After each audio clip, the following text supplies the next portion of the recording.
வணக்கம் மக்களே! வாங்க சாப்பிடலாம். இன்னைக்கு முருங்கீரை சாம்பார் ரெடி ஆயிட்டுருக்குங்க. சாம்பார்னாவே நீங்க சின்ன வெங்காயம் யூஸ் பண்ணுங்க.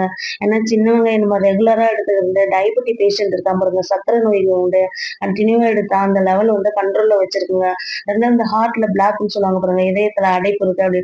அவங்க உள்ளவங்க நீங்க சின்ன வெங்காயம் எடுத்துங்க. அப்படி நான் சாப்பாடுல என்னால எடுத்துக்க முடியலன்னா, ஒரு 2, 3 சின்ன வெங்காயம் ரெகுலரா பச்சையாவே நீங்க உணவுல சேர்த்துங்க. எப்படியாவது நீங்க 3 வேள, ஒரு வேள எப்படியாவது எடுத்துங்க. அதேபோல முருங்கீரை இருக்கு பாருங்க. அதுல பல நன்மைகள் இருக்கு. எப்படின்னா கால்சியம் இருக்கு, அயர்ன் இருக்கு, பாஸ்பரஸ் இருக்கு, vitamin A, vitamin C, vitamin B complex இருக்குங்க. 2வது கண்ணுக்கு இருக்கு பாருங்க. கண்ல வந்து கேரட் நீங்க 3 மடங்கு எடுத்துக்கிட்டீங்கன்னா, ஒரு கைப்பிடி அளவு கீரையில வந்து விட்டமின் பி காம்ப்ளெக்ஸ் இருக்கு, விட்டமின் ஏ இருக்குங்க.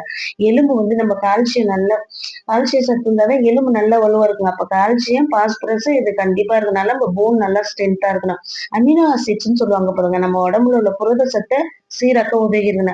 அதனால நீங்க முருங்கைக்கீரை வாரத்துக்கு 2 டைம் நீங்க கன்டினியூவா எடுத்துங்க. புடிச்சிருந்தா லைக் பண்ணுங்க. ஓகே.